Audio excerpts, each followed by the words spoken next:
इस देश में अभी के टाइम पे ऑयल और डीजल के लिए एक बहुत बड़ा क्राइसिस सा दिख रहा है मार्केट में। लोगों के अंदर बहुत ज्यादा पैनिक है।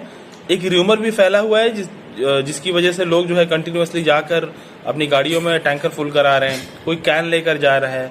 आप कैन भरवा भी रहे हो तो आप उस कैन को कितने दिन तक खींच लोगे? 4 दिन, 5 दिन, 10 दिन, उसके बाद फिर आपको दोबारा फ्यूल की जरूरत पड़ेगी। तो और हम ये भी देख रहे हैं कि काफी पेट्रोल पंप्स हैं जो बंद हो चुके हैं आज के टाइम पे। तो क्या इसका मतलब ये हुआ कि हमारा ऑयल का सप्लाई जो है वो रुक चुका है? जी नहीं, ऐसा बिल्कुल भी नहीं है। स्ट्रेट ऑफ हॉर्मुज ऑलरेडी हमारा खुल चुका है। पहले जो जितने भी ऑयल के टैंकर्स हैं जो ईरान से होकर आ रहे थे उस पर थोड़ी सी प्रॉब्लम्स थी, लेकिन अभी उस पर एकदम 100% ग्रीन क्लियरेंस मिल चुका है ईरान से। तो हमारे टैंकर्स बहुत इजीली आ रहे हैं। उन टैंकर्स से हमारा पेट्रोल, डीजल प्लस जो एलपीजी का गैस है वो हमारा सप्लाई कंटिन्यूअसली स्टेबल हो जाएगा। लेकिन सवाल ये है कि भाई जब स्टेबल है हमारा सप्लाई चेन तो फिर ये जो पेट्रोल पंप्स है ये सारे बंद क्यों हो रहे हैं? बंद इसलिए हो रहे हैं क्योंकि लोगों में एक कहीं ना कहीं एक र्यूमर फैला हुआ है कि कुछ दिनों में पेट्रोल खत्म हो जाएगा। तो बहुत सारे लोग एक साथ जाकर वहां पे पेट्रोल भरा रहे हैं और पेट्रोल भराने की वजह से उस पेट्रोल पंप का जो टैंकर है वो अचानक से खाली हो गया, क्योंकि अचानक से डिमांड बहुत ज्यादा आ गई। सप्लाई चेन तो वैसे ही था, लेकिन अचानक से जब डिमांड बहुत ज्यादा आ जाएगी तो वहां के जो अंडरग्राउंड टैंकर्स होते हैं हर पेट्रोल पंप पे वो खाली हो गए हैं।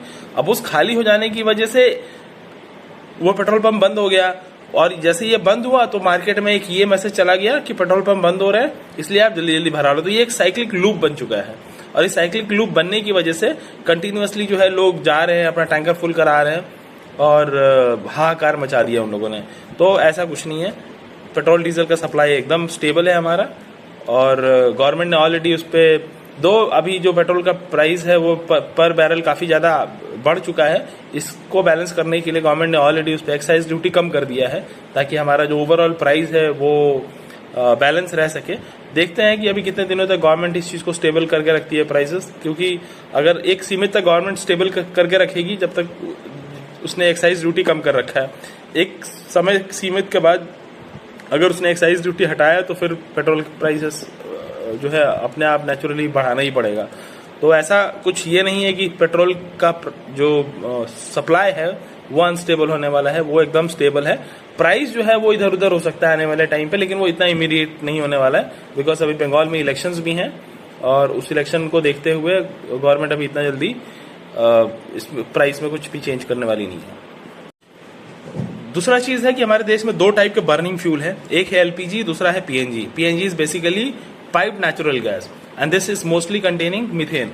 और मीथेन का जो प्रोडक्शन है वो इंडिया में इंडिजिनस तरीके से किया जाता है, whereas LPG contains butane and propane which is directly coming from the crude oil. तो crude oil basically we import crude oil and refineries जो है इन क्रूड ऑयल से पेट्रोल डीजल के साथ साथ वो इन गैसेस को निकाल कर सिलेंडर में भर के फिर वो सप्लाई करती हैं। तो क्रूड ऑयल का सप्लाई का जो एलपीजी है, एलपीजी सिलेंडर जो 14.5 किलो का होता है रेड कलर में, इनका डिपेंडेंसी क्रूड ऑयल पर है।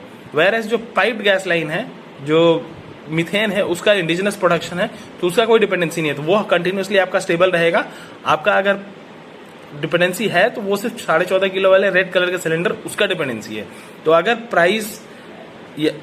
प्राइस क्रूड ऑयल का बढ़ता है तो एलपीजी गैस का भी प्राइस उसके ऊपर डिपेंडेंट है, तो उसका भी जो रेट है वो ऊपर नीचे हो सकता है।